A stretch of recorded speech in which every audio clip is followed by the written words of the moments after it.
दुनिया की महफिलों में चमकते दिए, सरोद और तबले की आवाज़, नफ्स की ख्वाहिशात और आंखों की हवस ने अक्सर इंसानों को बहका दिया। लेकिन जहां शैतान अपना जाल बुनता है, वहीं रहमत का नूर भी उतरता है। ये कहानी है एक तवाइफ जो अपने हुस्न और गज़ल से शहर की महफिलों को रोशन करती थी। एक अल्लाह वाले की जिसका हर सांस अल्लाह के जिक्र में गुजरता था, और एक जिन की जो गफलत की आग में जलता रहा लेकिन तौबा की तलाश में भटकता रहा। ये दास्तान इबादत, मोहब्बत और तौबा का ऐसा सफ़र है जो सुनने वाले के दिल पर असर छोड़ देता है। शाम का वक्त था, शहर की गलियों में चिराग जल उठे थे, बाजारों में चहल पहल थी और एक हवेली से सरोद और घुंघरुओं की आवाज़ गूंज रही थी। ये हवेली थी ज़ोया तवाइफ की, जो अपने हुस्न, अदाओं और शेरो शायरी के लिए मशहूर थी। उसकी महफिलों में अमीरों उमराव, तिजारत करने वाले और नवाब सब जमा होते। ज़ोया की आंखों में हुस्न था मगर दिल वीरान था। वो रात भर महफिलों में नाचती, गाती, मुस्कुराती, मगर जब सवेरे की अजान होती उसका दिल रोता।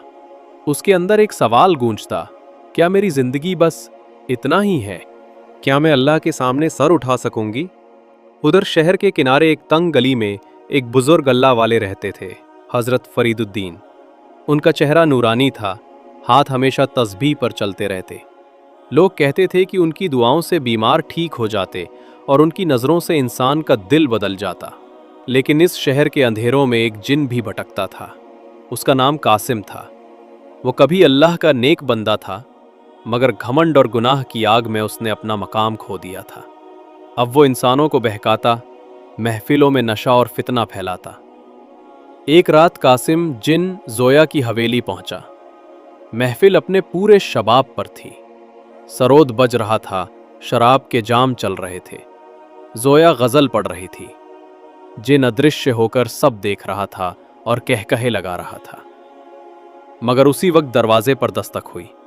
एक दरवेश आया, हजरत फरीदुद्दीन। लोग हकीर नज़र से देखने लगे। ये फ़कीर यहाँ क्या करने आया? ये जगह उसके लिए नहीं।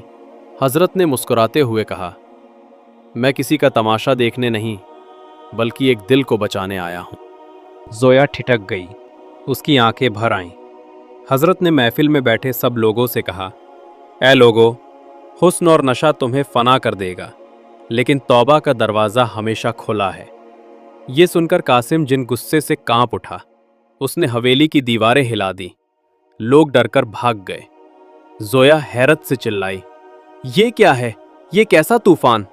हजरत ने आंखें बंद की और कलमा पढ़ा। जिन जंजीरों में जकड़ता चला गया। कासिम चीखा, ऐ दरवेश, मुझे मत रोको, मैं इस औरत को और इन लोगों को गुनाह में डुबो दूंगा। हजरत ने कहा, तू अल्लाह की मखलूक है, तेरे लिए भी रहमत का दरवाज़ा बंद नहीं। तौबा कर, वरना तेरी बर्बादी पक्की है। जिन कांप उठा। उसे याद आया कि कभी वो भी इबादत करता था। उसकी आंखों से आग की जगह आंसू बह निकले। ज़ोया ने अपना घुंघरू उतार फेंका और रोते हुए कहा, ए हजरत, मैं भी तौबा करना चाहती हूँ, मुझे बचा लीजिए, मैं गुनाहों में डूब चुकी हूँ।